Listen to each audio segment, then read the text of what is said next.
4:45 in the morning here in Denver International Airport, heading to Orlando, Florida. Here we go. We're going to be on the Wonder of the Seas today. Are we going to make it? I wonder. Welcome to the Holy Roller, where it's all about playing craps and winning free cruises. I'm going to show you what it's all about, so let's get rolling. All right, when flying to get to the cruise port, a lot of people recommend to go the night before, but I happen to do one thing where if it's the first flight of the day, then I will go ahead and risk it and take the first flight of the day to get there. It's 4:40 in the morning, like I said before, and we're supposed to arrive at like 10. We don't have to board until noon, so I think we'll be fine. But anyway, just wanted to say, don't try this all the time. I would say if it's not the first flight of the day, then definitely get there the night before and get a hotel and just wrap that all up into your cost. But for us, we're just gonna go early in the morning, get there, take the shuttle. Oh, I got a board. Watching the safety briefing for the ship while I'm on the plane.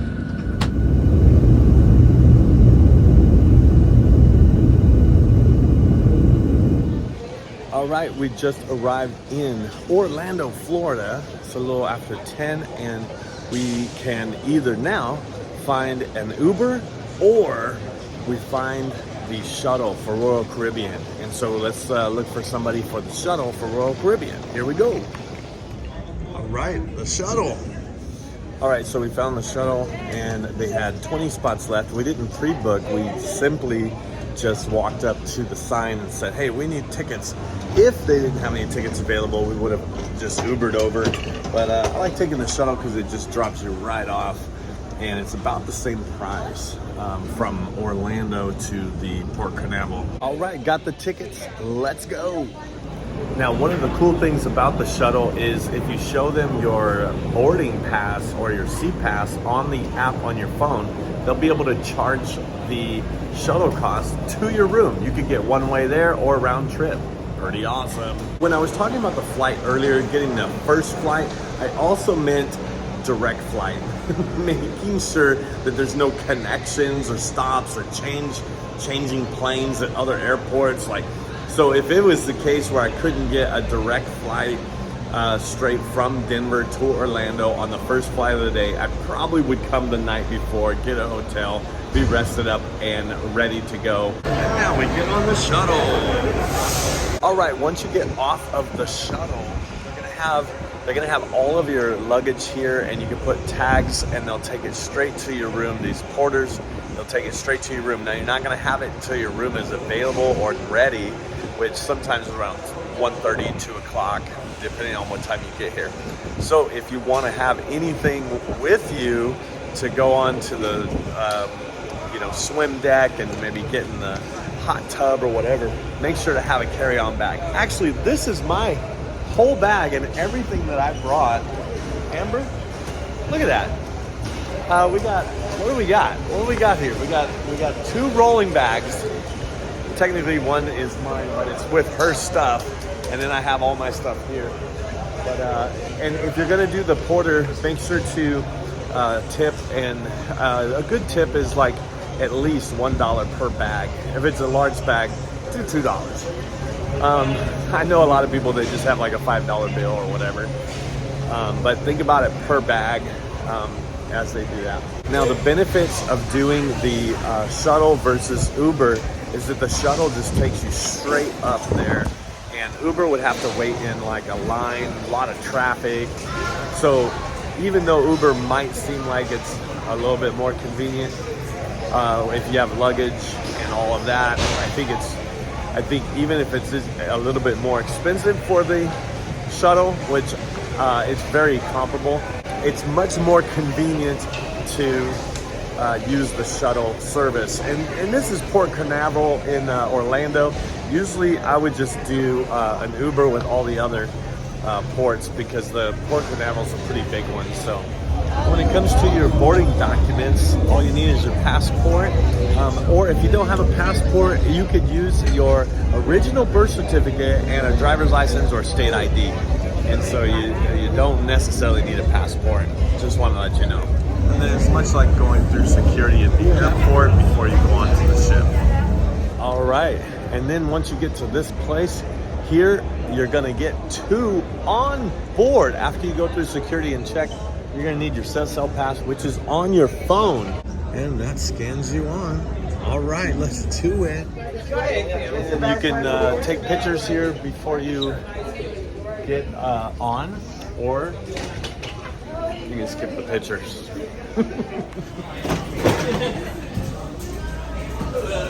Wonder of the seas. Here we go. Getting on the ship. All right, right when you get on board, you come into the promenade, and this is like, I call it the mall. And so we're in the mall at the promenade, it's called, and you can get some pizza right away, or you can go up to the buffet. And so we're on board. We made it. So I'm gonna show you some other stuff. Watch this. Right when you arrive, the first thing you're gonna want to do is find your muster station. So the muster station is E2. So you find your muster station and check in. Awesome.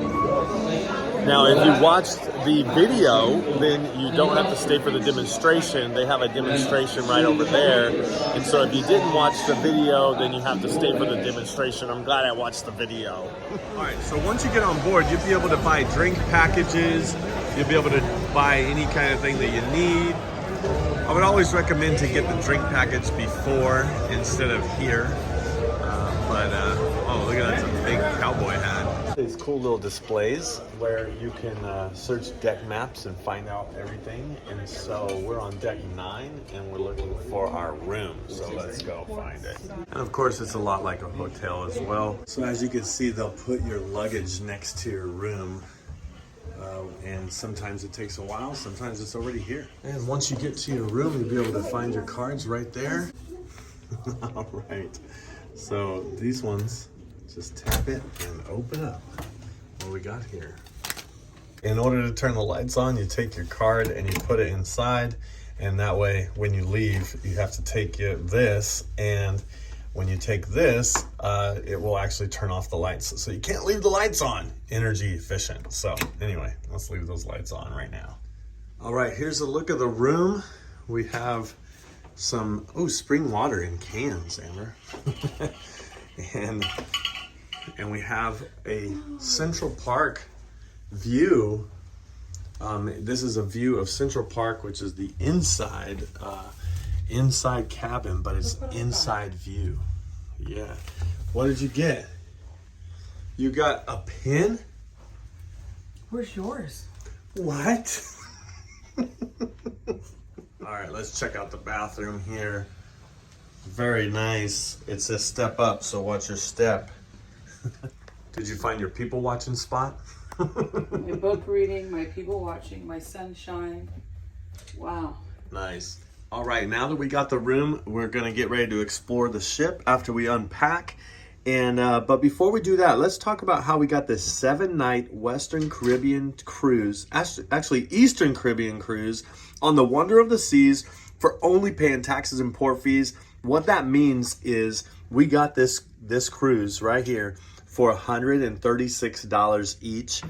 And it is because we play in the casino and we play craps on a cruise in order to win a free cruise. And so we get complimentary cruise offers in the mail each and every month. And so if you want to know more about that, please subscribe. And you can see that there are some benefits here.